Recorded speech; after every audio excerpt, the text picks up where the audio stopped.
Bonsoir à tous et bienvenue dans ce point de l'actualité. La 8e conférence internationale de Tokyo pour le développement de l'Afrique a pris fin à Tunis.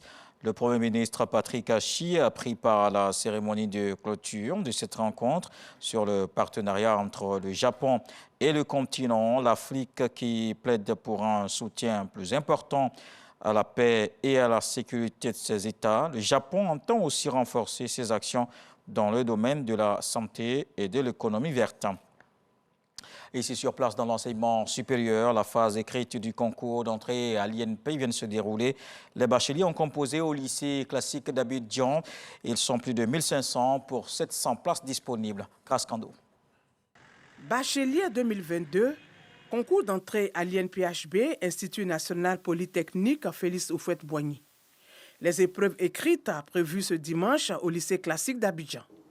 Après la phase des préinscriptions en ligne qui a enregistré 6 525 candidats, 1 581 ont été retenus. Les épreuves se déroulent très bien, les sujets sont abordables. Je traite le sujet de culture générale. J'espère être admise. Je me suis un peu préparée avec les anciens sujets. Je vais aller à l'INPHB parce qu'il y a une filière qui m'intéresse là-bas. L'ESCA, une école de commerce et d'administration des entreprises.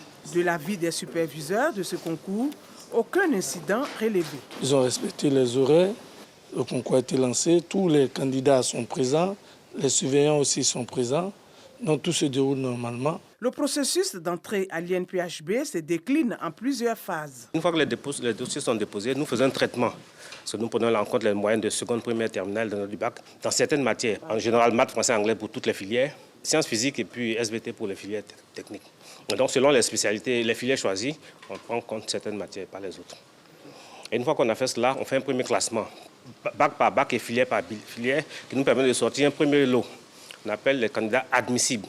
Ce sont ces candidats admissibles-là qui composent. Bon, notre concours est ouvert à tous les baccalauréats de l'enseignement général en Côte d'Ivoire, sauf les bacs G1, parce que nous, c'est secrétariat, nous ne faisons pas secrétariat.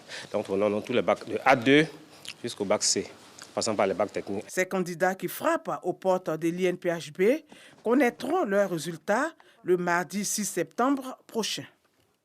Et dans l'actualité, ce dimanche, les élections sénatoriales et législatives partielles se tiennent dans 4 circonscriptions de la Côte d'Ivoire.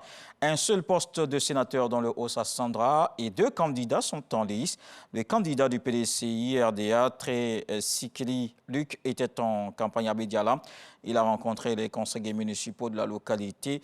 Celui du RHDP, Boubacar Koné, a ouvert sa campagne dans la commune de Bogué. Il propose son programme aux grands électeurs. Il entend mettre en avant le développement du Haut-Sassandra. Dans le reste de l'actualité en Centrafrique, une marche contre la nouvelle constitution. Plusieurs centaines de personnes se sont rassemblées ce samedi après-midi dans la capitale Bangui.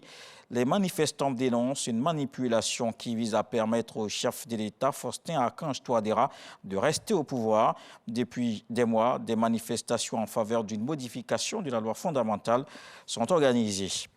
En Angola, les funérailles nationales de José Eduardo dos Santos ont eu lieu ce dimanche à Luanda.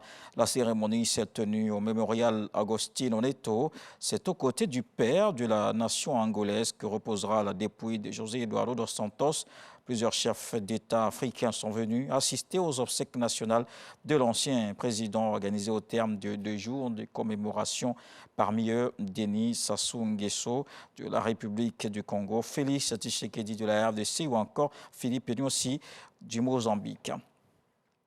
Et plus de 1000 morts dans les pluies de mousson selon les autorités. Près d'un millier de maisons ont été détruites ou gravement endommagées. Le bilan humain risque encore de s'alourdir.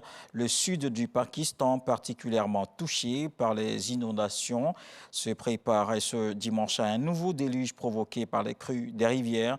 Le gouvernement a déclaré l'état d'urgence et mobilisé l'armée pour faire face à cette catastrophe. Les responsables pakistanais attribuent ces intempéries dévastatrices au changement climatique. On se donne rendez-vous pour la grande édition.